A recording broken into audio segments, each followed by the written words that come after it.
அனைவருக்கும் வணக்கம். இதே மேடையில் எனக்கு தெரிய நான் ஒரு 30-40 தடவை ஏறி இருப்பேன்னு நினைக்கிறேன். ஆனால் எப்போவுமே இல்லாத ஒரு பதட்டமும் ஒரு தயக்கமும் இந்த மேடையில் இருக்கிறது. அதற்கு அடிப்படையான ஒரே ஒரு காரணம் இருக்கிறது. ஒரு 15 ஆண்டுகளுக்கு முன்பு 2 கருத்து இளைஞர்கள் காவேரி பொய்த்து போனதால் வாழ்வதற்கோ விவசாயத்திற்கோ வழி இல்லாமல் கிளம்பி சென்னைக்கு பிழைப்புக்கு வழி கிடைக்குமா என்று தேடிக்கொண்டிருந்த பொழுது கையில் இருந்த காசெல்லாம் செலவழிந்து போக மறுபடியும் ஊருக்கு போக முடியுமா அல்லது இங்கேயே இருப்போமா இல்லை ஊரை விட்டே போய்விடுவோமா என்கிற ஒரு பதட்டத்தில் இருக்கிற பொழுது நாங்கள் ஒரு சுவரொட்டியை பார்த்தோம். அதில் ஒரு மகா கலைஞனுடைய பிறந்தநாள் விழா பேச்சு போட்டி என்ற அறிவிப்பு இருந்தது. அந்த பேச்சு போட்டியில் கலந்து கொண்டால் 5000 ரூபாய் பரிசு கிடைக்கும் என்ற காரணத்தினால் அந்த பேச்சு போட்டியில் போய் நானும் என்னுடைய நண்பன் சரவணனும் கலந்து கொண்டோம். அந்த பரிசு போட்டியில் 5000 ரூபாய் எங்களுக்கு பரிசு கிடைத்ததால் நாங்கள் மறுபடியும் சென்னையிலேயே இருந்தோம். அந்த பேச்சு போட்டியை நடத்திய அந்த மகா கலைஞன் என்று நான் சொன்னது வேறு யாரும் அல்ல, நம்முடைய உலகநாயகன் கமலஹாசன் அவர்களுடைய பிறந்தநாள் விழாவில் தான் அந்த 5000 ரூபாய் எங்களுக்கு பரிசு கிடைத்தது. அந்த கிடைத்த அந்த 5000 ரூபாயை வைத்து கொண்டு தான் நாங்கள் ஒரு அறை எடுத்தோம். நிறைய புத்தகங்கள் வாங்கினோம். நல்ல நண்பர்களை பழக்கப்படுத்தி கொண்டோம். அந்த அறையில் தங்கி நாங்கள் படித்த புத்தகங்களை படித்த தம்பிதான் ராஜமுருகன். நான் என் உடன் வந்த நண்பன் என்று சொன்னேனே சரவணன் இந்த மூலையில் எங்கோ ஒரு இடத்தில் அமர்ந்திருக்கிறான். அவனை நான் மேடை கண்போடு அழைக்கிறேன். அவன் எனக்கும் சேர்த்து சென்னைக்கு டிக்கெட் போட்டு கூட்டி வந்தவன். ஆனால் இன்றைக்கு இந்த அரங்கத்தில் ஏதோ ஒரு மூலையில் அமர்ந்திருக்கிறான். அவனுடைய உடன் பிறந்த தம்பி தான் ராஜமுருகன். எனவே எங்களுக்கு சினிமா என்பது வெகு எளிதாக கிடைத்து விடவில்லை. சின்ன சின்ன போராட்டங்கள் எங்கள் வாழ்க்கையிலும் இருந்தது. அந்த போராட்டத்தை எல்லாம் தாண்டி தான் இன்றைக்கு தம்பி ராஜமுருகன் இன்றைக்கு இவ்வளோ பெரிய ஒரு படைப்பாளியாக வந்திருக்கிறான். அறையில் இருக்கும்போது ஏராளமான புத்தகங்களை இவனை வாசிப்பான். அண்ணா ஏதாவது செய்யணும், அண்ணா ஏதாவது செய்யணும், உங்களை தான் நம்பியிருக்கேன் அவர் சொல்லிட்டு இருக்கும்பொழுது, தம்பி என்ன நம்பாத, நீ அந்த அண்ணனை நம்புறதை விட ஆனந்த விடன் கண்ணனை நம்புறது நல்லா இருக்கும்டான்னு சொல்லி அவனை கண்ணனிடம் அறிமுகப்படுத்தி வைத்தேன். அதே மாதிரி என்னை அறிமுகப்படுத்திய லிங்குசாமியிடம் அவனை அறிமுகப்படுத்தி வைத்தேன். எல்லாரையும் யார் வேணாலும் அறிமுகப்படுத்தினாலும் எல்லாருமே யார் வேணாலும் தோளில் தூக்கி சுமந்து விடலாம். ஆனால் நடக்கக்கூடிய பக்குவமும் நடந்து சென்ற அந்த இலக்கை அடையக்கூடிய ஒரு தைரியமும் எல்லோருக்கும் வாய்த்து விடுவதில்லை. என்னுடைய தம்பிக்கு வாய்த்திருக்கிறது. முன்னிருக்கையில் யாரோ முகம் தெரியவில்லை, உதிர்கிறது பூ மனசு தாங்கவில்லை என்று ஒரு கவிதை. முன்னிருக்கையில் யாரோ முகம் தெரியவில்லை, உதிர்கிறது பூ மனசு தாங்கவில்லை என்று ஒரு கவிதை. இந்த கவிதை எழுதியது யாரும் அல்ல, இந்த அரங்கத்திலே இன்னும் கொஞ்ச நேரத்தில் உங்களிடத்திலே சொற்பொழிவாற்ற இருக்கக்கூடிய எழுத்தாளர் வண்ணதாசன் அவர்கள்தான். இந்த ஒரு வரியை எங்கள் அறையிலே நாங்கள் ஒட்டி வைத்துக்கொண்டு கவிதை என்றால் எப்படி இருக்க வேண்டும் என்பதை கற்றுக்கொண்டது உங்களிடமிருந்து தான் என்பதனால் அவரை இந்த மேடைக்கு நாங்கள் அழைத்திருக்கிறோம். இந்த அரங்கம் என்பது ஒரு உணர்வு நெகிழ்வான அரங்கமாக மட்டுமல்ல, இன்னும் 20, 25, 30 ஆண்டுகள் கழித்து நினைத்து பார்க்கக்கூடிய ஒரு வரலாற்று அரங்கமாக இது மாறும் என்று நம்புகிறேன். இந்த படத்தினுடைய இசையமைப்பாளர் சந்தோஷ் நாராயணனை பற்றி சொல்ல வேண்டும். எங்களுக்கு பிடித்ததை, எனக்கும் தம்பிக்கும் பிடித்ததை, விரும்பியதை, ரசித்ததை எல்லாம் பாடலாக எழுத வேண்டும் என்று நாங்கள் ஆசைப்பட்டோம். எத்தனையோ மெட்டுகளில் இளையராஜா என்னை தொட்டது போல் தொட்டுவிட்டால் அழகு ரோஜா என்ற வரியை நான் எழுதி கொடுத்த போது தம்பி சந்தோஷ் நாராயணன் உற்சாகத்தோடு அதை பதிவு செய்தார். நமக்கு முன்னால் இருக்கக்கூடிய முன்னோர்களை நாம் வணங்குவதை மாதிரியே சமகாலத்தினுடைய கலைஞர்களையும் போற்றக்கூடிய நல்ல மாண்புகளோடு சந்தோஷ் நாராயணன் வந்திருக்கிறார். அவரை நான் பாராட்டுகிறேன். இன்னும் நிறைய பேச வேண்டும், நிறைய சொல்ல வேண்டும் என்கிற ஆசையெல்லாம் இருக்கிறது.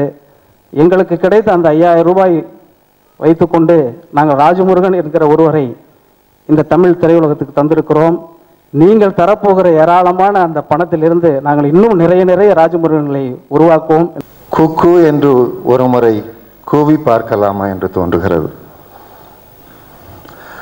அப்படி நான் கூவினேன் என்றால் அது பதிலுக்கு யுகபாரதி என்றோ சந்தோஷ் நாராயணன் என்றோ திருப்பி எதிரொலிக்கும் என்றும் எனக்கு தோன்றுகிறது. நான் ராஜமுருகன் என்று ஒரு பெயரை சொல்ல விரும்புகிறேன். அப்படி நான் சொன்னேன் என்றால் அது திரும்பவும் ரா கண்ணன் என்றோ அல்லது லிங்குசாமி என்றோ எதிரொலிக்கும் என்று தெரிகிறது. அதையெல்லாம் விட 5வது படியில் தட்டப்படுகிற அந்த ஸ்டிக் ஒலி நிச்சயமாக எதிரொலிக்கும் என்று நான் நம்புகின்றேன். இந்த முன்னோட்டத்திலே நாம் எல்லோரும் ஒரு எளிய வசனத்தை, ஆனால் தீர்க்கமான வசனத்தை கேட்டோம். உலகத்தில் நல்லா இருக்கிற ஆம்பளை இருப்பான், மனசு இருக்கிற ஆம்பளை இருக்கிறானா என்று அந்த வசனம் கடந்து போகிறது. ராஜமுருகன் என் உலகத்தில், என் படைப்பாளிகளின் சக உலகத்தில் இருக்கிற நல்ல ஆம்பளை, மனசு இருக்கிற ஆம்பளை.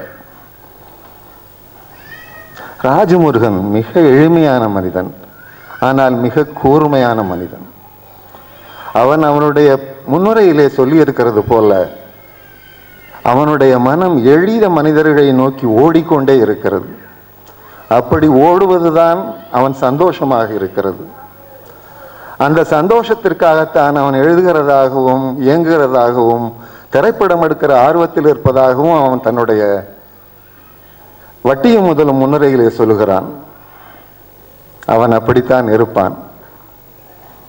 அவன் எளிய உலகத்தின் அன்பிற்காகவும் எளிய சகமனிதரின் அரசியலுக்காகவுமே தான் அவனுடைய இந்த 10-20 ஆண்டுகளாக இயங்கி வருகிறான்.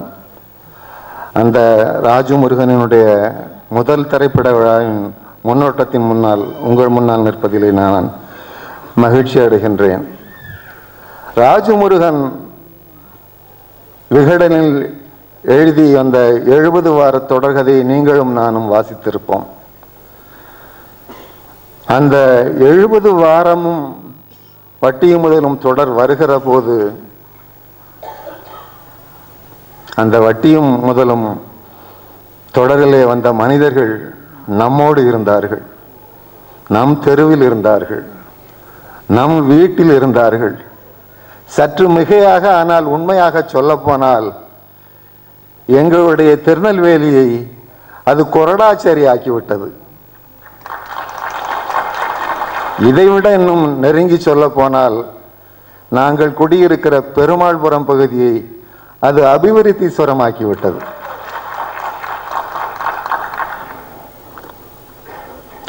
இன்று தொடராக வந்தபோதும் சரி, அல்லது சென்ற ஆண்டு புத்தக கண்காட்சியிலே விகடன் சார்பாக புத்தகமாக வந்தபோதும் சரி, அந்த செங்கோடியும் முத்துக்குமாரும் பந்தம் ஏந்திய அந்த சிவப்பு புத்தகம் அநேகமாக நம் வீட்டின் எல்லா நூலகத்தின் ஒரு படியில் இருந்து கொண்டே இருந்தது, இன்னும் இருக்கிறது. புத்தகம் மட்டுமல்ல, ராஜமுருகன் காட்டிய அந்த வட்டியும் முதலும் மனிதர்கள் இன்னும் நம்மோடு வாழ்ந்து கொண்டிருக்கிறார்கள். அந்த வேணியாத்தா, எல்லீஸ் நகர் லீலாக்கா, திருச்சி கேசவன், அமர், கட்டாரி மாமா, ரோசி சிஸ்டர், இந்துமதி அக்கா, ஒரு முத்தந்தான் கேட்டேன், தரமாட்டேன்னு சொல்லிட்டான் என்று காற்றில் கைவீசி வருத்தப்படுகிற பெரியம்மா, நான் இப்போது கண்ணாடி பார்க்கும் போது கூட இளங்கோ பின்னாடி வந்து நிற்கிற மாதிரி இருக்கிறா என்று சொல்லுகிற மாலதி அக்கா, இதோ இந்த லக்ஷ்மணன் சுவர்தி சிக்னலில் ரைம்ஸ் புத்தகங்கள் விற்கிற அந்த குட்டி தேவதை, இதையெல்லாம் விட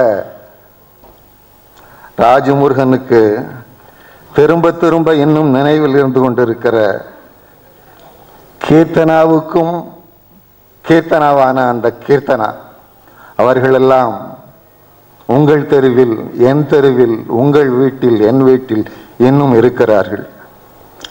அப்படி போன்ற சிலரை அல்லது அவர்களையே இந்த குக்கு படத்தின் பகுதிகளில் அவர் நடமாட விட்டிருப்பார் என்று நான் நிச்சயம் எதிர்பார்க்கிறேன்.